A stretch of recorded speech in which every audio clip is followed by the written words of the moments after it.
नमस्कार मित्रों, आज हम बात करते हैं मिज़ो कस्टमरी लॉ में कैसे इनहेरिटेंस होता है। एक केस लॉ है ऑनरेबल सुप्रीम कोर्ट का, जो कि ऐसे है: Shrimati Kaithuami through legal heirs through her एलार्स and Shrimati Raliyani and others. Appellant इसमें श्रीमती कैथू आमी हैं और रिस्पोंडेंट हैं श्रीमती रैलियानी एंड अदर्स। इनके बीच ये मुकदमा चला, जो कि डिसाइड हुआ था डिस्ट्रिक्ट कोर्ट में, फिर अपील हुआ गुवाहाटी हाई कोर्ट में, then it came to honourable supreme Court. इसमें मिज़ो कस्टमरी लॉ में कैसे इनहेरिटेंस होता है, इस पर डिस्कशन हुआ। इसमें जैसे दिया है, मैं पढ़ के आपको बताता हूँ। Inheritance under Mizo customary law section 109 subsection 3 and 109 subsection 10. Inheritance under Mizo customary law is based on equity and responsibility of legal heirs to look after elders in family during old age who died even if natural heir was alive, but he or she did not support his or her deceased parents. He or she would not be entitled to inherit properties left by parents. On other hand, person even if who is not natural heir of deceased person, but he or she supported that old or elder person till his or her death, would be entitled to inherit property left by that old or elder person. In this case, natural heir of deceased was alive, but she failed to take care of her grandmother, rightly not found entitled to inherit property left by her grandmother. On the other hand, daughter of that old lady grandmother who was divorced by her husband came back to her mother's place and took care of her during her old age, would inherit her properties. साफ बताया कि कौन inherit करेगा, कौन नहीं करेगा, क्यों नहीं करेगा। Paras 18 to 20 are important. इसमें जो रीजनिंग दी गई, और इसमें जो जस्टिस साहब थे L Nageswara Rao and B R Gavai, इन दोनों की बेंच थी।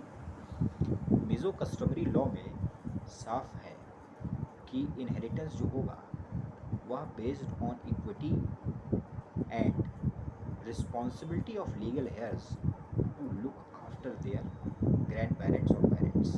अगर वो ओल्ड एज में अपने ग्रैंड पेरेंट्स या पेरेंट्स जो भी केस हो उसमें उनकी देखभाल करते हैं, उनकी केयर करते हैं और रिस्पॉन्सिबिलिटी अपनी उठाते हैं, तभी वो इनहेरिट कर सकते हैं उनकी प्रॉपर्टी।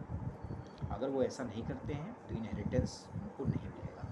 कोई थर्ड पर्सन है जो कि उनके रिश्ते में हो या ना हो, फैमिली के बाहर का भी है, अगर वो लुक आफ्टर करता है तो नेचुरल हेयर के बजाय उनको इनहेरिटेंस प्राप्त होगा। इस जजमेंट से ये क्लियर है। एक तरह से कह सकते हैं बहुत ही प्रोग्रेसिव लॉ है ये। ऐसा लॉ तो ना हिंदू लॉ में, ना मुस्लिम लॉ में या अदर पर्सनल लॉज में भी ऐसा नहीं है। यहाँ स्पष्ट है कि जो केयर करेगा, लुक आफ्टर करेगा, वही इनहेरिटेंस पाएगा। वह नेचुरल हेयर है या नहीं, ये मैटर नहीं करता। इस जजमेंट में ये क्लियर कहा गया। और इसमें केस लॉ भी दिया है 2012 का, Guwahati law reports 309 relied on, ये रिलाई किया गया था। इसमें डिस्ट्रिक्ट कोर्ट जो थी उसने तो इसी के बेसिस पे ऑर्डर किया था, पर honourable high court has reverse the order of the district court. The high court, the Guwahati High court Aizawl bench, speaking through Madan B. Lokur's Chief Justice as then he was, in case of Thanisamy versus Larukatima and others, 2012, to Guwahati Law Reports 309, has also held that inheritance depends upon the question as to whether a person supports the deceased in his old age or not. It has been held that even if a natural heir does not support his parents, he would not be entitled to inheritance. It has further been held that even there is a natural heir, a person who supports the person until his death would inherit the properties of that person.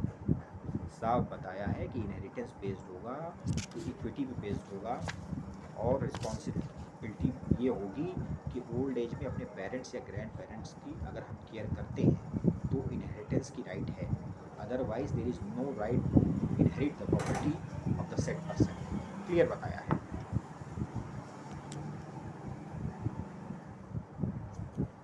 थेनीसामी versus लैरुकाटिमा and others, जो rely की एक और judgement उसमें ये भी था। फिर ऑनरेबल सुप्रीम कोर्ट ने इसी की लाइट में किया।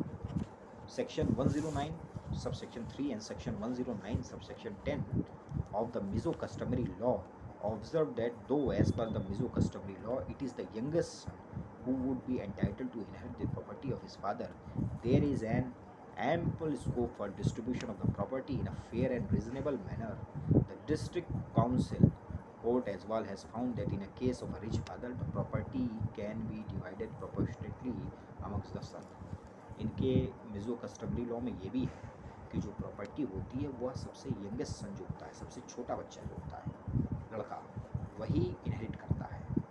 और अगर फादर रिच है, प्रॉपर्टी अच्छी खासी है, तो सारे लड़कों में बराबरी में बटेगी और मैरिड डॉटर का कोई शेयर नहीं होता। एक तो कॉन्सेप्ट ये होता है। दूसरा ये है कि कौन लुक आफ्टर करेगा अपने पेरेंट्स या ग्रैंड पेरेंट्स की, वही नेचुरल हेयर बनेगा, वही उसी की राइट होगी। अगर वो लुक आफ्टर नहीं करते हैं तो उनकी कोई राइट नहीं होगी। तो बहुत ही मेरे हिसाब से तो बहुत ही आज के ज़माने में भले ही ये कस्टमरी लॉ हो, एक लोकल लॉ हो, जो कि मिज़ोरम में की जो ट्राइब्स हैं उनके ऊपर लागू होता हो, but this law is in itself a very modern and we can say that has a scope to be followed in other personal law too also, in other personal law also, so that people become aware as well as fulfill their responsibility and duty towards their parents and grandparents। जो आजकल दिक्कत हो रही है, ये दिक्कत ख़त्म हो जाए कि लोग प्रॉपर्टी तो इनहेरिट कर लेते हैं इनके प्रकारेण, पर अपने माँ बाप का, अपने ग्रैंड पेरेंट्स का कोई लेना देना नहीं होता, और फिर 125 दायर करते हैं या ग्रैंड पेरेंट्स ओल्ड एज में दर दर भटकते हैं और या तो ट्रिब्यूनल जाते हैं गुजारे के लिए, जो कि बहुत कम लोग जाते भी हैं और उसमें भी बड़ी लड़ाई है।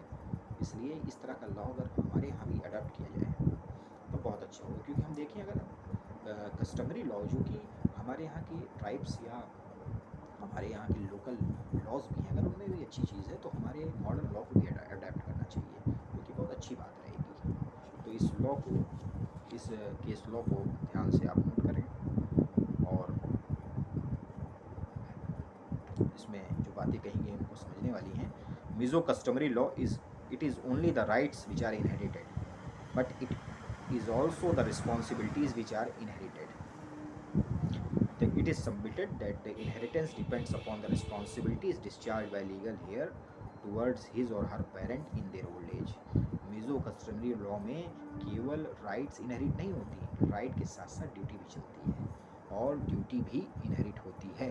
Duty means responsibility towards your parents, ना ही पेरेंट्स बल्कि ग्रैंड पेरेंट्स टू। तो ये बहुत बड़ी बात है, बहुत अच्छा लॉ है, और ये केस लॉ बहुत कम ही डिस्कस हुआ होगा, इसलिए मैंने इसे डिस्कस किया। तो मैंने इसलिए भी डिस्कस किया कि इस तरह का लॉ अगर हम और भी पर्सनल लॉ में अडैप्ट करते हैं तो उससे सोसाइटी में एक अच्छा प्रभाव पड़ेगा, और ऐसे लोगों को भी सबक सिखाया जा सकेगा जो कि अपने पेरेंट्स या ग्रैंड पेरेंट्स की देखभाल ढंग से नहीं करते या तो उनको निगलेक्ट करते हैं। Shrimati Kaithuami through legal heirs, Shrimati Raliyani and others, civil appeal number 7159 7160 of 2008, decided on April 26, 2022, bench of L Nageswara Rao and BR Gavai justice साहब की ये सुप्रीम कोर्ट में था, और जो मैं ये जर्नल पढ़ रहा हूँ 2022 पार्ट 2